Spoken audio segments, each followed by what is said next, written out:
Welcome friend, good morning.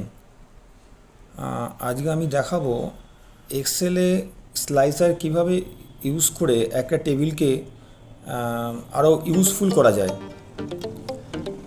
প্রথমে আমি Excel শিটে এই একটা চার্ট বানিয়ে নিয়েছি, তাতে নেম, ডিপার্টমেন্ট, স্যালারি। আপনারা নিজেদের পছন্দ মতো কোনো ডেটা পুট করতে পারেন। তা এবার আমি এটাকে সিলেক্ট করার জন্য কন্ট্রোল করব, করে এই পার্টিকুলার ডেটা শিটটাকে মধ্যে যে ডেটাগুলো আছে সেগুলো সিলেক্ট করলাম। এবার এটাকে আমি টেবিলে কনভার্ট করব। তো এই জন্য করার জন্য কন্ট্রোল টি প্রেস করে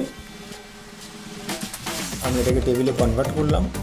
এবার আপনারা আপনাদের পছন্দ মতো টেবিল ডিজাইন চুজ করতে পারেন।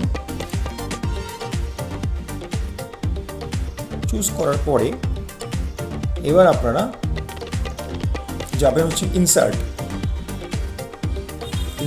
ট্যাবে। ওখান থেকে যাবেন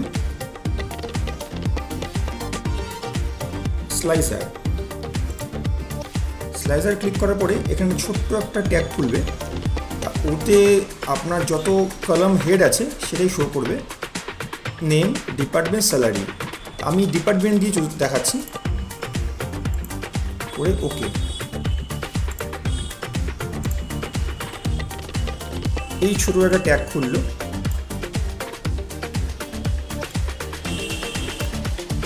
এই ট্যাগটাকে আমি ওখানে নিয়ে যাব।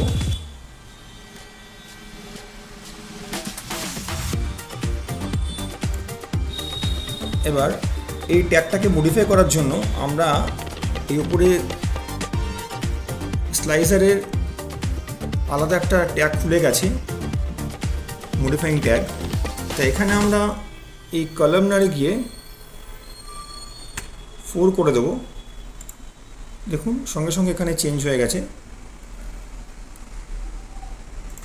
এবার এখান থেকে আমরা আমাদের পছন্দ মতো স্টাইল চুজ করতে পারি, যেটা আমাদের পছন্দ। আমি এটা নিলাম। এবার এখানে গিয়ে আপনি যেই যে ডিপার্টমেন্টটা ক্লিক করবেন সেই ডিপার্টমেন্টের পার্টিকুলার ডেটা আপনি দেখতে পারবেন, যেমন general, production, finance and accounts. আজকের জন্য এইটুকুই। Thank you friends.